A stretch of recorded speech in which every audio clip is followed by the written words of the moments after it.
actually.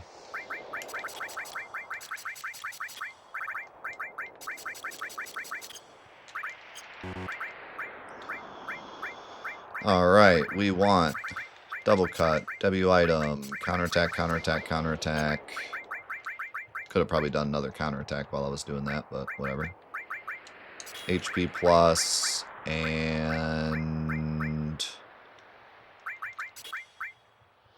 Is that it? Long range.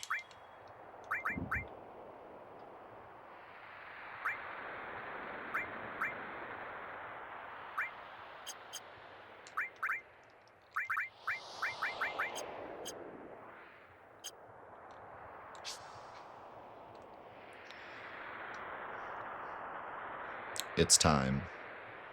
It's bonkin' time. Thanks everybody for staying late with me.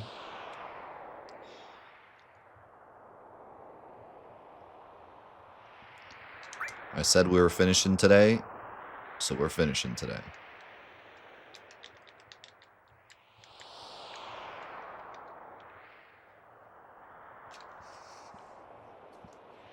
Let's just hope it's not like dumb math and it doesn't work.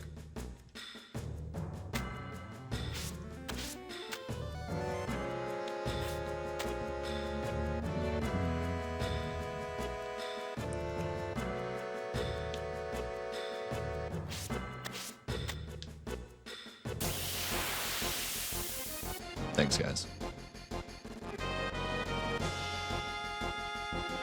Aerith will finally get her revenge.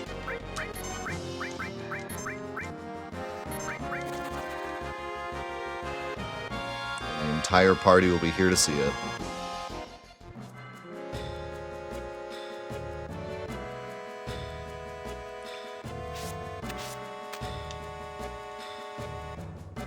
Some things are more important than sleep.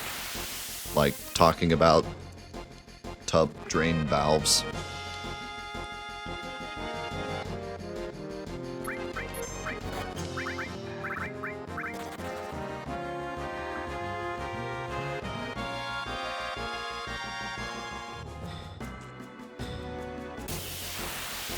Wouldn't they have to kill Aerith anyway to summon the live stream? Nah. We're gonna get a special bonus cutscene where Aerith just tells the meteor to go away, and then it just goes away. She stands out there and like bonks the meteor with her staff and like sends it back into orbit. She just does some giant baseball swing and smacks it, and it flies away.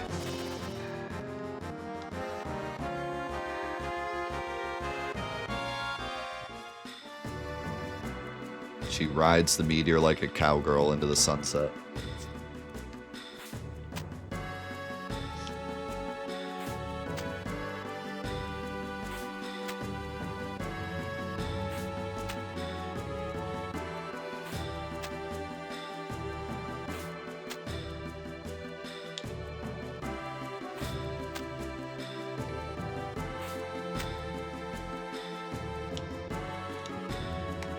You're welcome, Craggle. Glad I could help you out.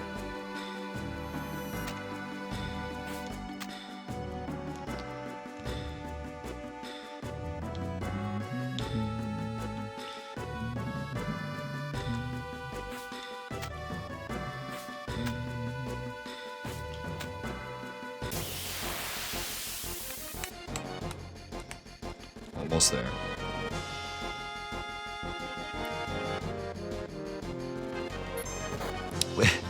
They all just stand in the high wind and watch Meteor hit Midgar, and they're like, well, should have died, Aerith. I mean, we're glad you're here, but kinda ended the world. Kinda your fault. Gonna be honest.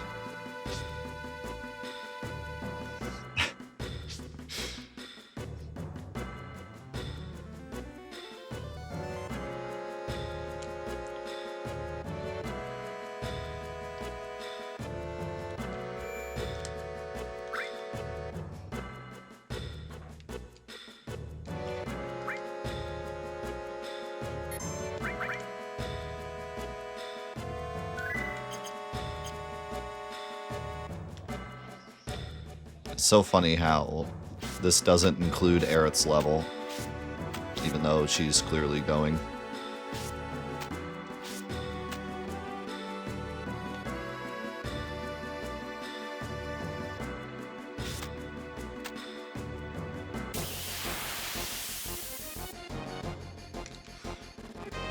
Let's go back to Junon and time travel back in time before Meteor was cast. And all will be good.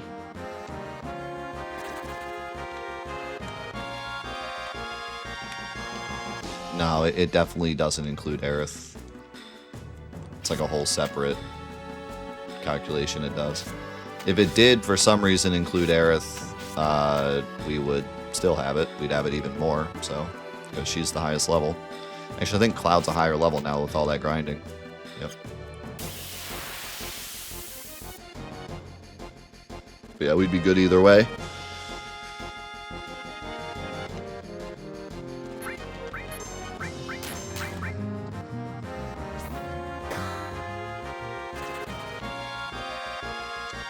Did she just do one counter? I didn't realize you could run away during counters.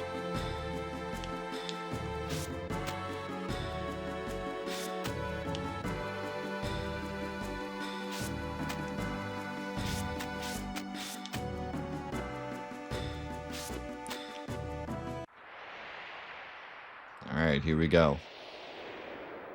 For real this time.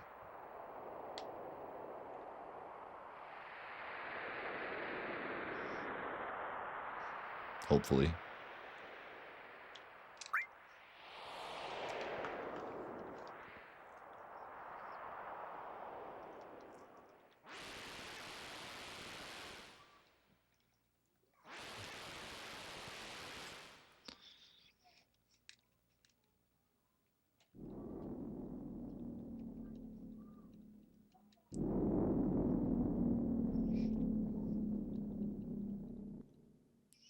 The gang's all here. Do this one more time, just because it's so pretty to see.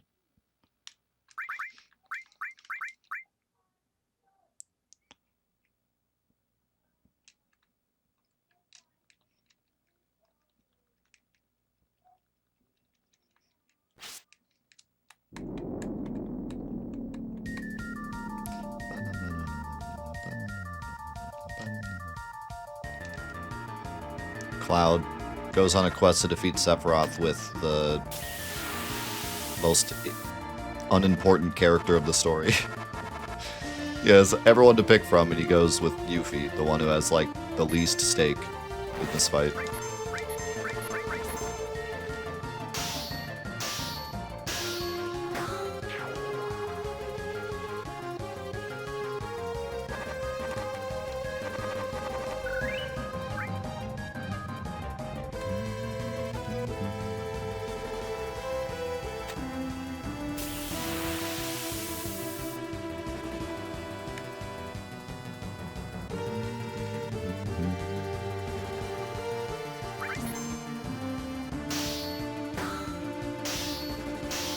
She got her turn so fast, she was barely done phasing in when she got her attack off. Oh my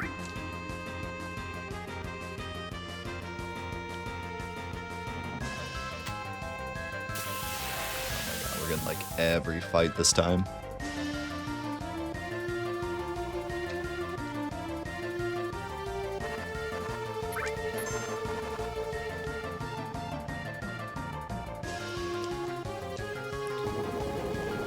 Yuffie's about to get owned by this Pandora's box again.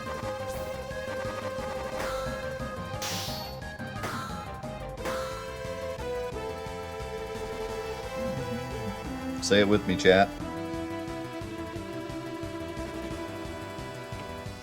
Punctuation in space.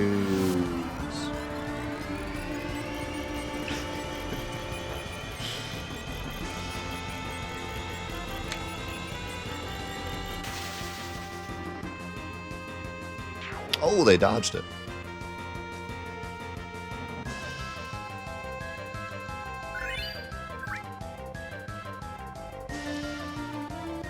Watching chat just spam question marks during that move will never get old for me. It's great.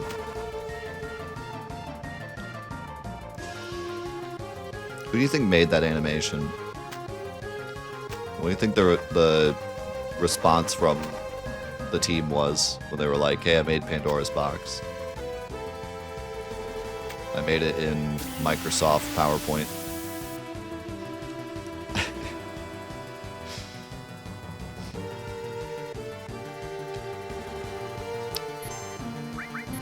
I don't remember if Pandora's Box is non-elemental or hidden elemental, but either way it ignores defense, so it doesn't really matter much. Like, if it's hidden, you could resist it. I don't think you can resist it, so I think it is non-elemental.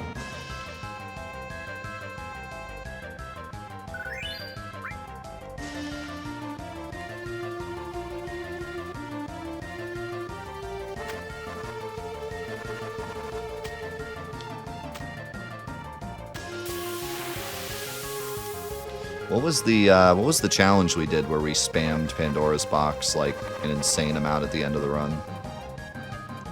I don't remember what it was.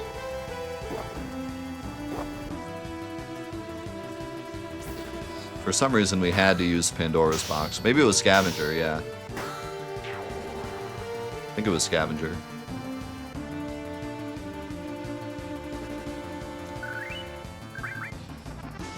She's fine. She'll be fine.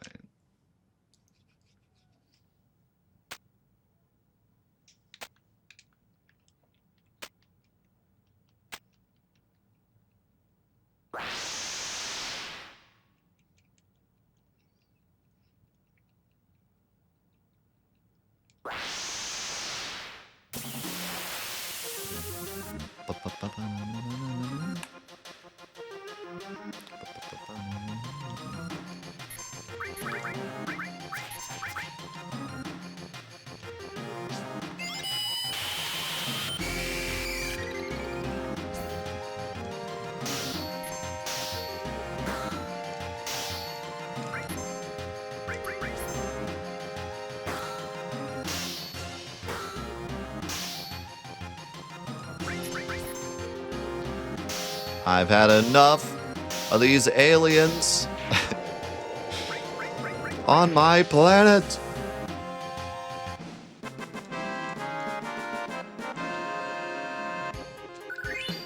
There's something so cool about Aerith defeating Genova on her own. You know, she's like fully done her mission as an ancient. She defeated the alien.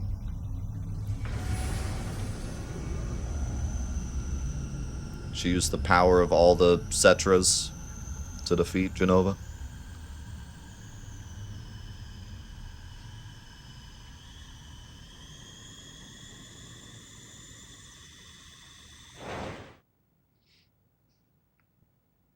They're stuck inside the PS2 startup sequence.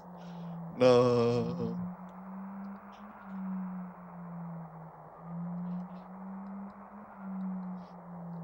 Alright, let's hope this works. Or I'll be sad. Because we'll have to do it tomorrow. But it's definitely going to be fine. It's definitely going to do 3 parties.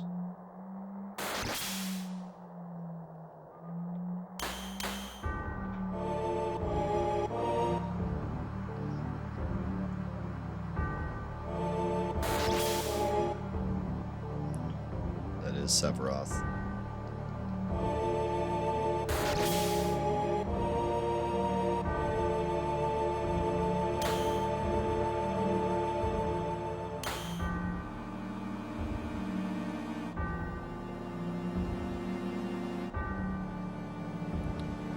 Aerith, just grab the power of Holy and smack him with it. Yes. Alright, here we go. The final battle. Now, this is why I wanted to do the 3-party fight. There's one last goofy thing Some of you might already know, because I think we talked about it earlier. But I believe this should work the same way as it does on the Steam version, which means... Make sure she has long range.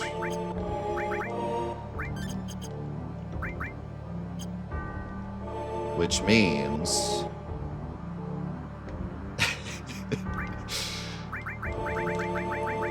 So, the game doesn't know to remove Aerith. Because she's not normally here. Which means she's gonna be in every party. Which is incredible, because it's almost like some like crazy Naruto jutsu where like she's like jumping around the fight, helping each... Like, I see this as some, like, crazy remake thing where, like, she's so powerful that she can, like, be in each party, appear at each party, and help everybody.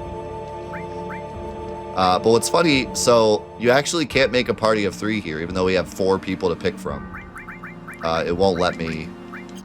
Or, if I try to exit out of here, it should... Yeah. So I can put one here, but it won't let me go, because it wants me to do a party of 2, because it thinks I only have 2 party members, so we gotta leave a couple people behind. But yes, this is her true revenge tour. And, also, some of the party members get sent away, even though it's the 3-party fight, because they're not in the fight. So we'll only have 5 party members here. And Red 13's in his own party, apparently. It's completely busted. Somehow it doesn't actually soft lock or anything, but just completely busted.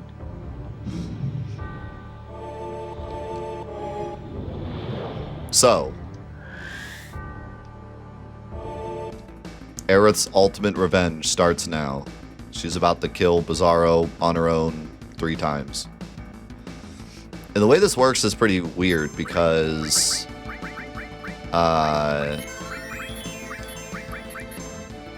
she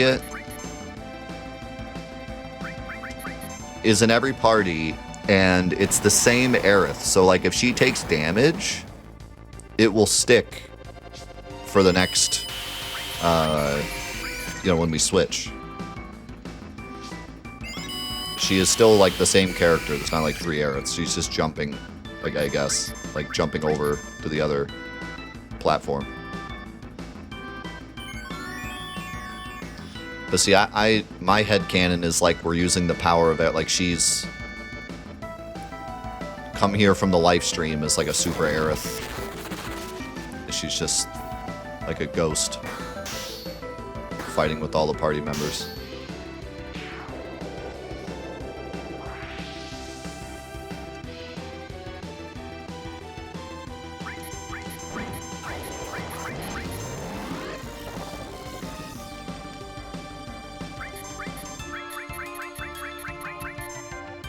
Man, this fight is so slow on PlayStation. We're gonna be here all day.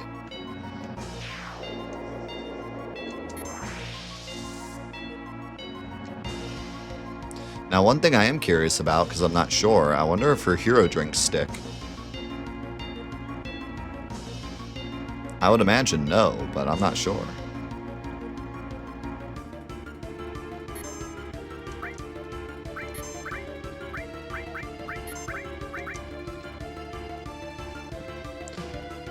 I don't think they even stick on the first one. Like, if we go back to her, I think they go away. Oh my god. The way she jumped. Oh, man. She, like, flew over there. Ah!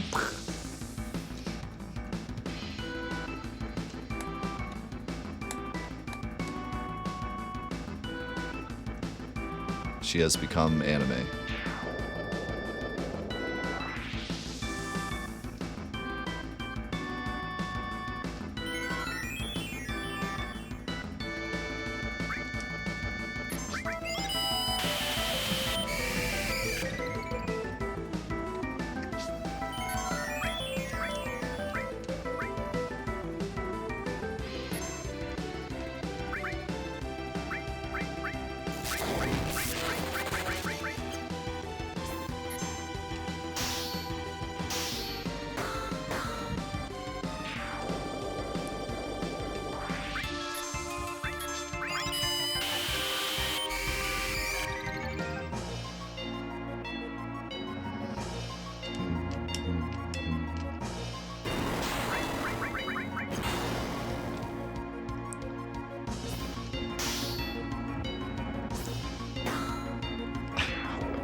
There we go.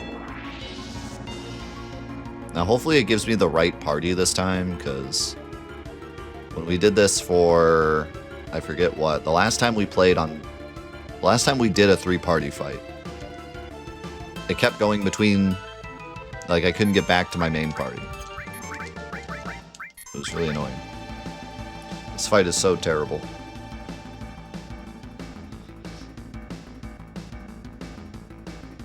So for the 3-party fight, you have to take out both side cores before the main core can be damaged.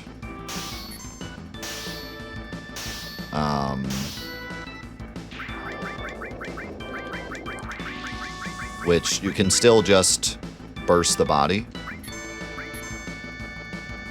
and negate doing anything.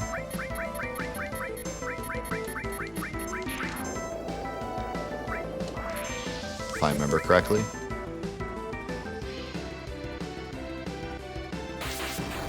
In every fight you can just attack the body and kill it. The only thing with the core is that it heals constantly, so you just have to out-damage the heal, which Aerith can definitely do. But it feels right to kill each part.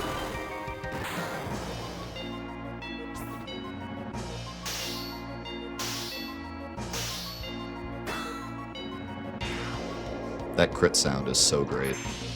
I'm so glad we did the luck farming. Makes it so much more epic.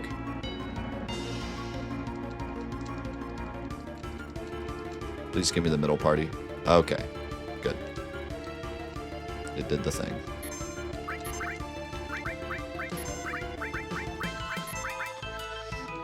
She doesn't even really need the hero drinks, but...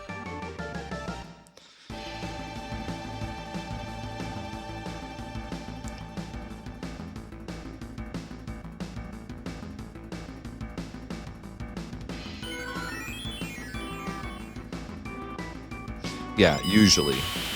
Sometimes it just doesn't. Even though you have both other cores dead.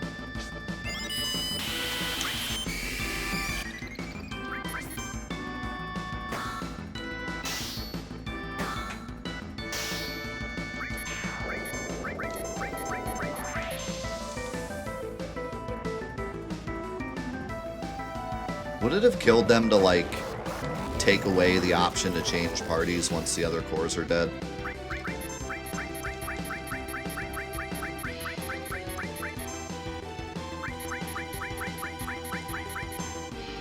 Probably. It would have actually killed them to do that. They had to give us the ability to misclick and end up having to go watch the other people fight for no reason.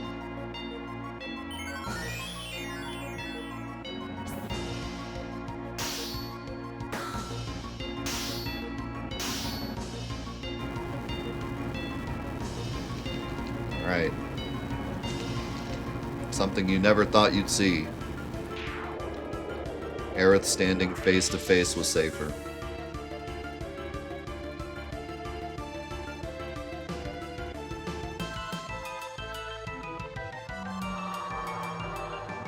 I think the coolest part of this playthrough for me is that final Let's Mosey screen having all the characters in the PHS.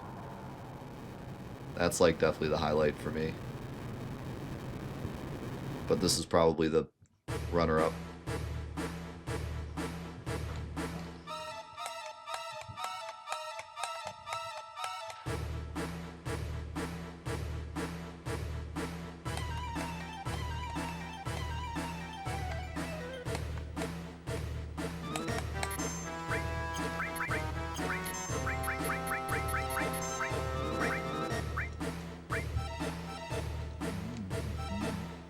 I don't think I have a dispel.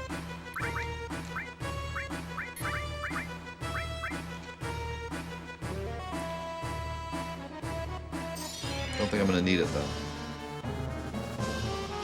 It's all you, Aerith.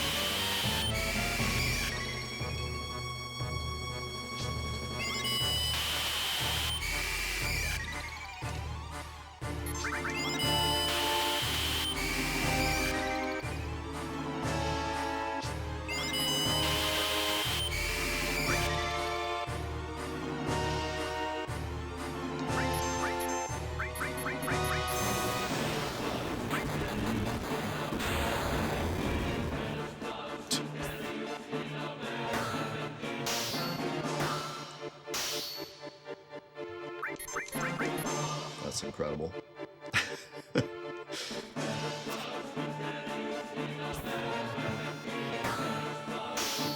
That is a thing of beauty. That is a thing of beauty. Just Omni slashes him and he's gone.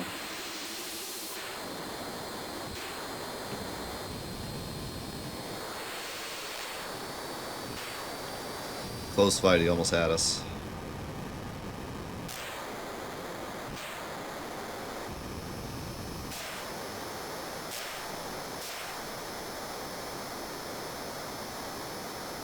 And with that, the challenge is complete. That was the only challenge of this whole run, was to just bonk Sephiroth.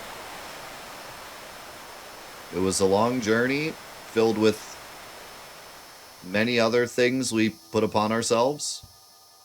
By the end, we had the full party, we bonked Emerald, we bonked Ruby, but this was the actual challenge from the start. We did it.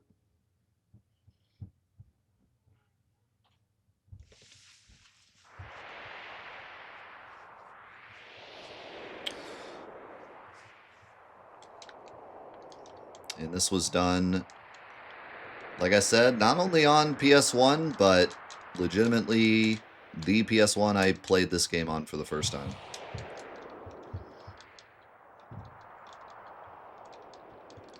What a wild ride.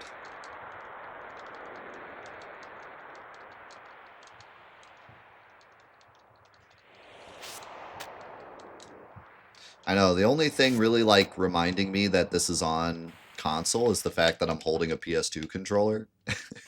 Because whenever I see stuff happening on screen, I'm like, oh yeah, we're playing a mod. Obviously, we hacked something.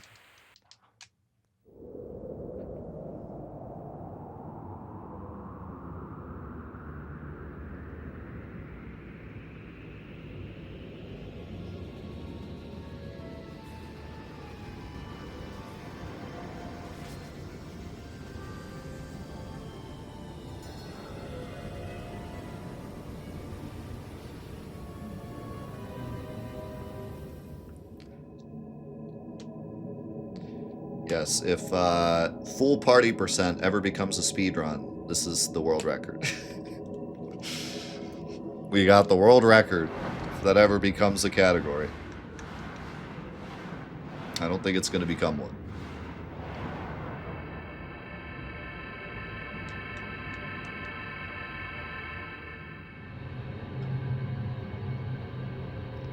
Wouldn't be the craziest Final Fantasy VII record I have.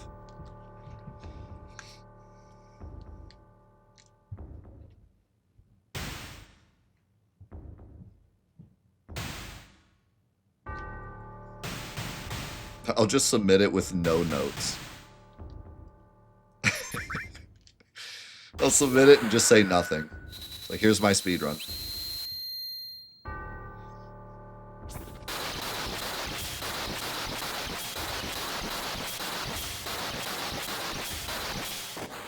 Zero context.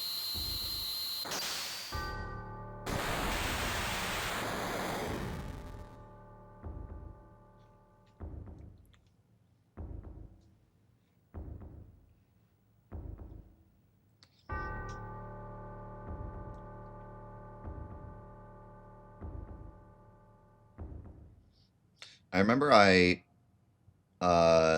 hacked the game once a super long time ago.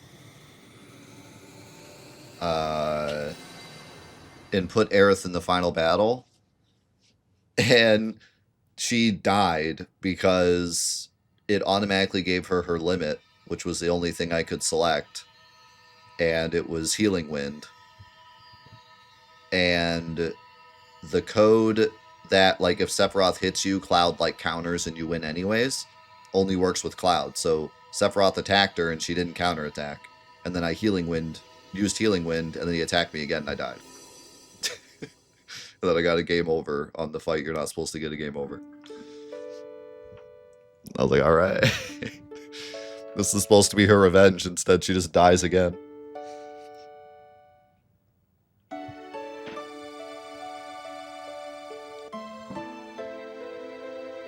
this time it actually is Aerith reaching out for Cloud because she's still alive. Whoa.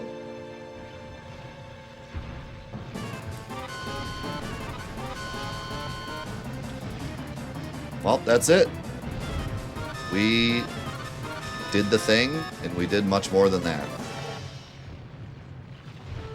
Like I said, you know, throughout the playthrough, this is one of the greatest, if not the greatest playthroughs of this game I've ever done. Definitely my favorite console run I've ever done. You know, like I said, the combination of starting as a speed run and turning into a challenge run with all the science and figuring out how to make it work and everything, this has been everything I love about this game all in one run. I love speedrunning this game. I love challenge running this game. I love breaking this game. I love approaching this game as a puzzle. And this was all of that in one run. So, like, you know, doesn't get much better than this. Not only that, but obviously it resonated with you guys a lot as well. This playthrough has gotten way more traction than any playthrough or Let's Play I've done. So thank you guys so much for that. It means the world. And it's cool that so many people were able to witness this run with me. Like I said, I'm going to make a video just kind of documenting this and talking about how the route works for anyone that wants to do this. The only annoying thing about this is disc 1 skip. If you can do disc 1 skip, you can do this. Everything else is easy. Everything else is just doing the thing, following the route. So if you ever wanted to do this, if you ever wanted to have a file with the entire party, you just got to learn disc 1 skip, and the rest you can do. And this should work on everything.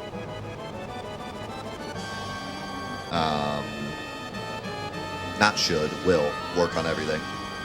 So you can do this on HD console and do it with no encounters to make disc 1 skip easier. You could do this on Steam and just cheat disc 1 skip if you want. You know. But this will work on everything, so if you want a legit file with all the characters, you can do it now.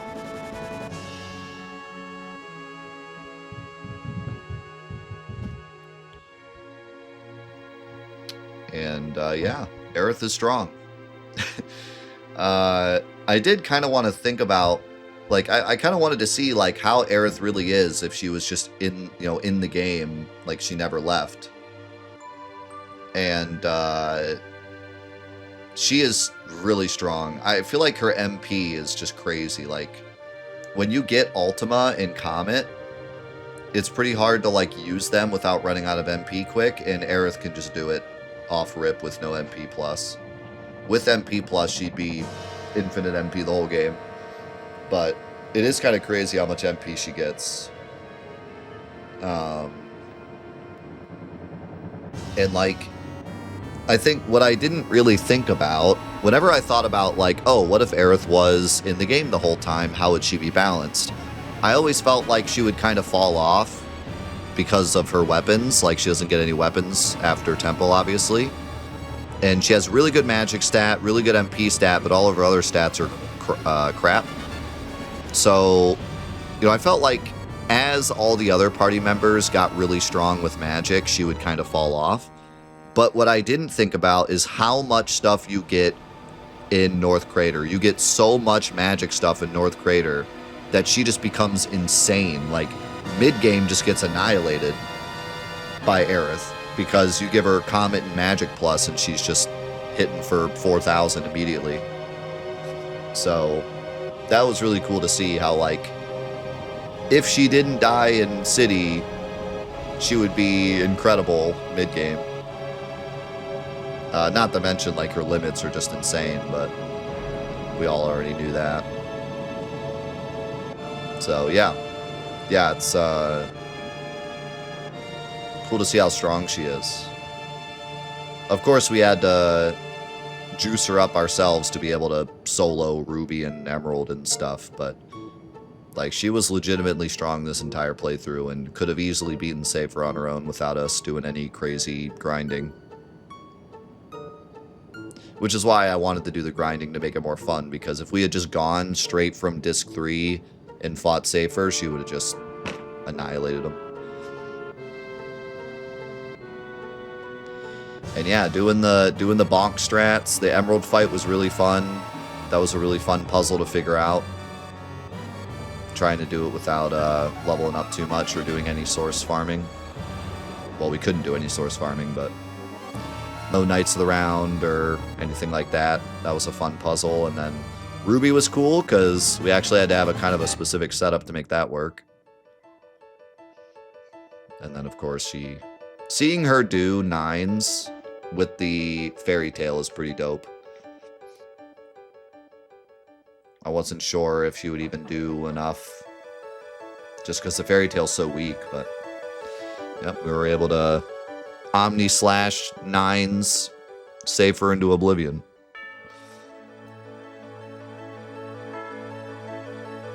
So that was awesome.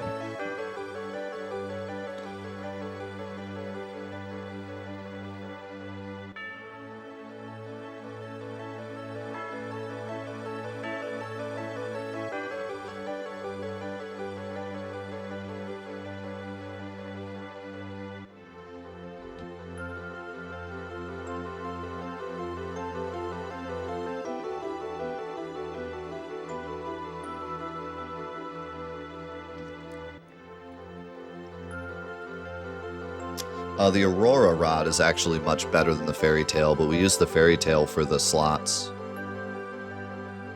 Because the Aurora Rod's only slightly better strength-wise, but it's way better magic-wise.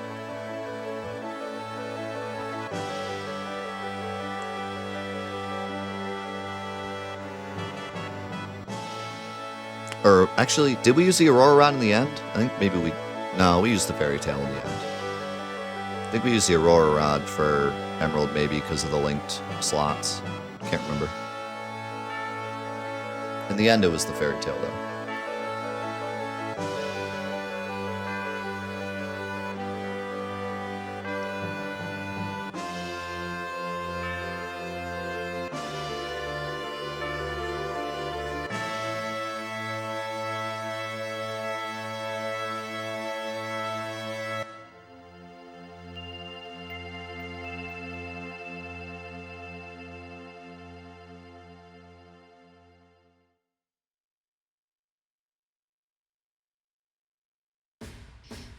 There she is.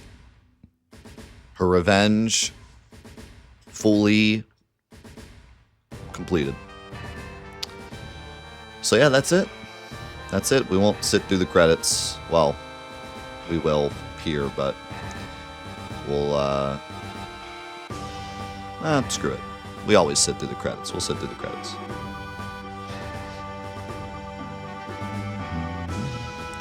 Underrated song. No one ever talks about this song, but it's so good. I just don't have anything else to say about the playthrough because we kind of said it as we were finishing up with the grinding, but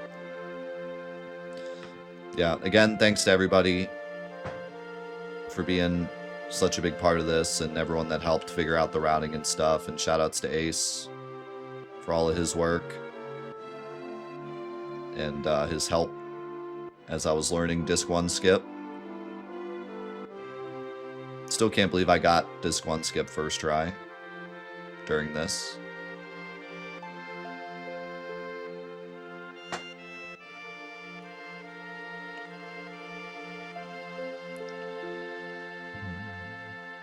I can't believe it either. Like, it was already a shock that we could beat the game with Aerith on PS1. Like, that's something I never thought would be a thing.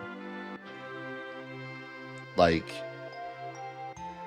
truly, I never thought beating the game with Aerith would ever be a thing, with the exception of, like, if Ace was found. Like, if we just skipped from, like, Midgar to the end of the game. Like, I never thought, we would just play through the whole game, quote-unquote, normally, and beat the game with Aerith. But then on top of that, getting all of the characters on a PS1 that, like, without touching the PS1 is so far beyond my expectations. I thought for sure to get Yuffie we'd have to hardware manip in some way, like hot swapping or something, which didn't even work, but I thought for sure something would have to, you know, I did not think I could just sit here with the controller, pressing buttons on the controller, and do this. So, this is definitely a moment to remember. Like I said, this is going to go down as my favorite PS1 playthrough ever. I don't think we will ever top this, although who knows. Who knows what happens in this game in 5 years. Yeah, no, I was convinced. I was truly convinced that Yuffie wouldn't happen, at least without severe downsides. Or like, we'd have to pick between Cait Sith and Yuffie or something. And like we were saying before, so many little things, like the fact that the guards don't grab you in Coral, the fact that the boat turns the Mystery Ninja back on, the fact that the sleeping in Junon is a flag that stays there even after you pass Junon, the fact that Barrett's scene stays there in front of Gold Saucer even if you move past. Like, all these things had to line up perfectly.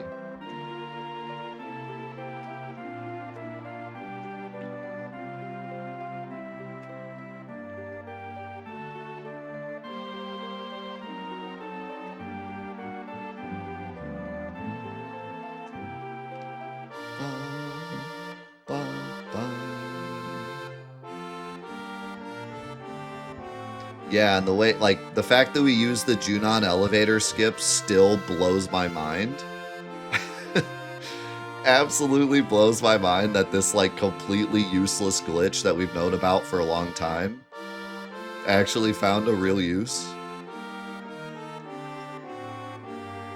And, like, we needed it. We had to use it twice to get Yuffie. That moment that I, like, realized that I could reset it up was one of the best moments. I was like, man, how are we gonna get in there and then get Yuffie and then get back in there? Like, how's it gonna work? We're gonna get Yuffie, but then we're gonna be stuck. And then, like, light bulb moment, I was like, wait, we could set it up a second time. And the fact that that only works, or that works regardless, like, you can set that up and quit the game. You can do anything. You can get into fights, go into fields, save the game, quit, soft reset. It will still be there when you come back. As long as you save. Like, you can't just load another save, but yeah.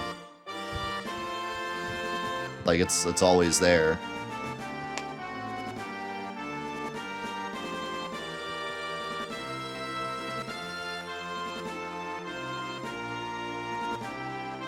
Yeah, so what was the actual order of characters in this, by the way? Like, Cloud, Barrett, Tifa, Aerith, Red 13. And then we got Vincent next, I think? Did we get Vincent right away? I think we did. Or you can if you want, but yeah, Vincent next.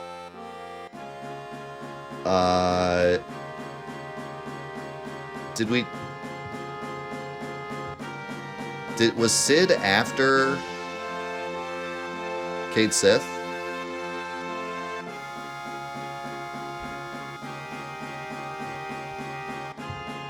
Yeah, because we did it right away, right? We did it as soon as we got Cloud. I thought. No, because you... No, because we got Sid... Yeah, we got Sid when he became the party leader. So yeah, Sid. But he was level 1 Sid. And then... And then... Cait Sith and then Yuffie. So, you know, if you don't include Vincent and Cait Sith, or Vincent and Yuffie, given that they're optional anyways, the only real out of order was Sid and then Cait Sith, but... Yeah, what a wild...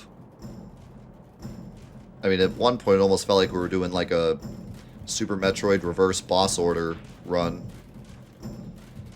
We fought like Materia Keeper way later, and we fought Genova Life. We fought Genova Birth after fighting Life and Death. We fought Genova Life, then Genova Death, then Genova Birth. When we did the cargo ship later.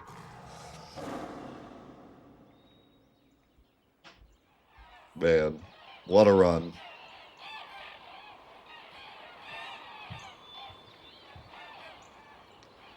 What a video game.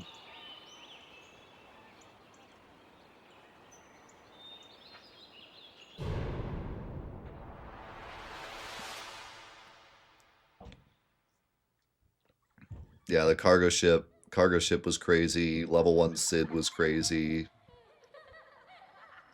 Going all the way back through North Crater, which this wasn't part of the route, because we just did this to see if it would work. But going all the way back through North Crater and actually not soft locking. Like getting all the way, we were Tifa, and then we were Sid, and then we were Cloud, and then we went back all the way through North Crater and became Tifa again. Like that, the fact that that works is just nuts to me. Like, the fact that it doesn't, like, screw up at some point is just ridiculous. And yes, this is on console, which means we get the kill screen. I miss this. Why is this not on the Steam version? It's the best thing ever. I love this thing. It makes me happy every time I see it. Bring this back. I want this at the end of Remake Part 3.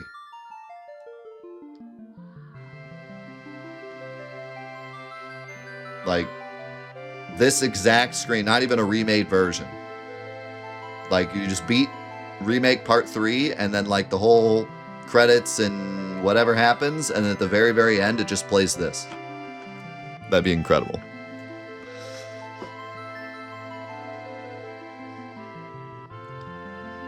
They did other Easter eggs. Maybe they do this.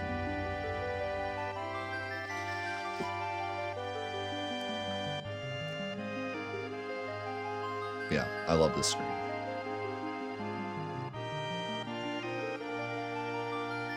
Yeah, PC just completely closes the game, which is dumb. But yeah, this is a total kill screen. You gotta restart.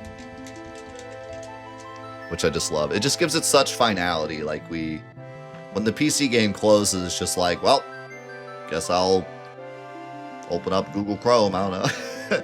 Like, it just plops you on the desktop, and you're like, okay. This feels like so final. I gotta walk over and turn my PS1 off. Because, like, you know, the game is over. There's nothing left. You have completed it. Anyways, we'll end it here. Thank you guys so much again for all the incredible love that you've shown over this playthrough. So many people have reached out. So many people joined the Patreon just to be a part of that.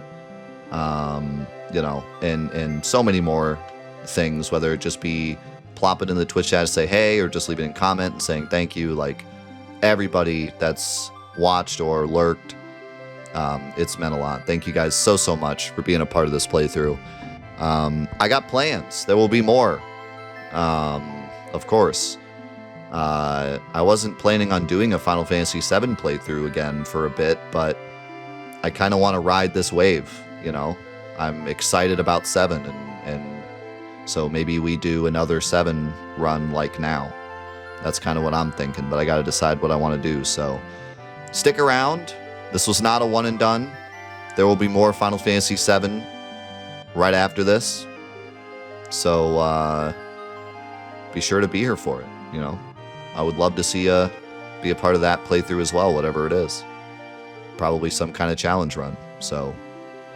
And then on top of that, I might be getting back into any percent PC, but I got to decide how I want to do it, what I want to do, how I want to manage my time, because I'm still doing Celeste. So but potentially speedruns in the future as well. So, yes, if you're here for Final Fantasy VII, there will be more very soon, so stick around. But thank you again for being a part of this playthrough. We will see you in the next Final Fantasy VII challenge, or all the previous that we've done. We will see you there. Love you guys. Peace.